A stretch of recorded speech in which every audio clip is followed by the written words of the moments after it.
తమ్ముడి చేతిలో నా జీవితం నాశనమైపోయింది.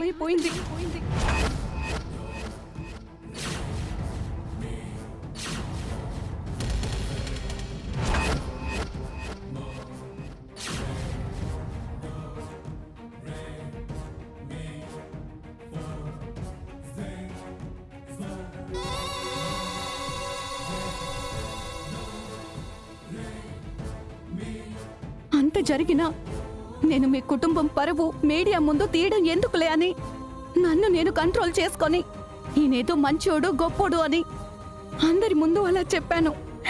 ఏ సౌమ్య, అసలు నువ్వేం మాట్లాడుతున్నావు నీకైనా అర్థమవుతోందా? నేను నీ లైఫ్ ని పాడు చేయడం ఏంటి? ఇదంతా అబద్ధం. అయినా నువ్వు ఇలా ఎలా మాట్లాడుతున్నావు? ఎలా మాట్లాడటమేంటి సార్? ఎలా మాట్లాడటమేంటి? నా మీద కన్నేసి కళ్ళు తిరుగుతున్నాయని నమ్మించి అక్కడ మీరు నన్ను బలాత్కారం చేయడం అబద్ధమా? ఏదబద్ధం చెప్పండి సార్, చెప్పండి. సౌమ్య, అసలు నీ ఉద్దేశం ఏంటో, ఎందుకు మా దర్శన్ని ఇలా బ్లేమ్ చేయాలని ఈ నాటకం ఆడుతున్నావో మాకు తెలీదు గాని నువ్వు చెప్పేది మాత్రం ముమ్మాటికి కట్టుకథే.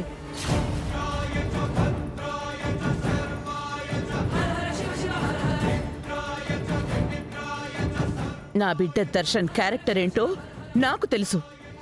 అది నువ్వు చెప్పే అబద్ధం మూలంగా పాడైపోదు, గుర్తుంచుకో.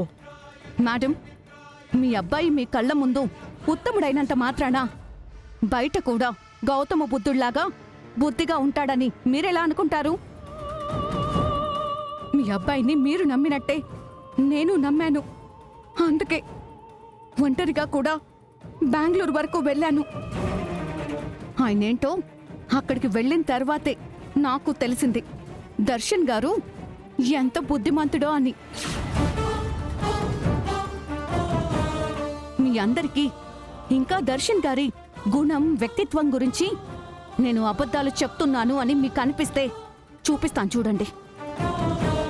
బయట సీసీ కెమెరాలో రికార్డ్ అయిన ఫుటేజ్ చూడండి. వదలండి సార్, వదలండి సార్, వదలండి.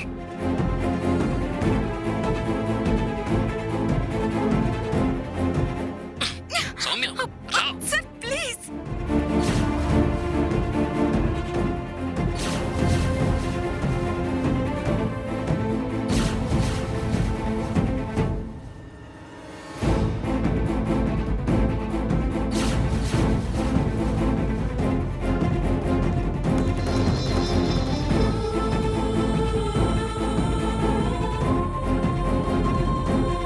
లేదు, ఇదంతా ఎప్పుడు జరిగిందో కూడా నాకు తెలీదు. అది తెలీదు అంటే ఇదంతా అబద్ధం అయిపోతుందా దర్శన్ గారు? సార్, జరిగిందేంటో సాక్ష్యం చూపించిన తర్వాత కూడా మీరింకా ఏ నేరం చేయలేదనడం కరెక్ట్ కాదు. మిస్టర్ దర్శన్, మిమ్మల్ని రేప్ కేసులో అరెస్ట్ చేస్తున్నాం.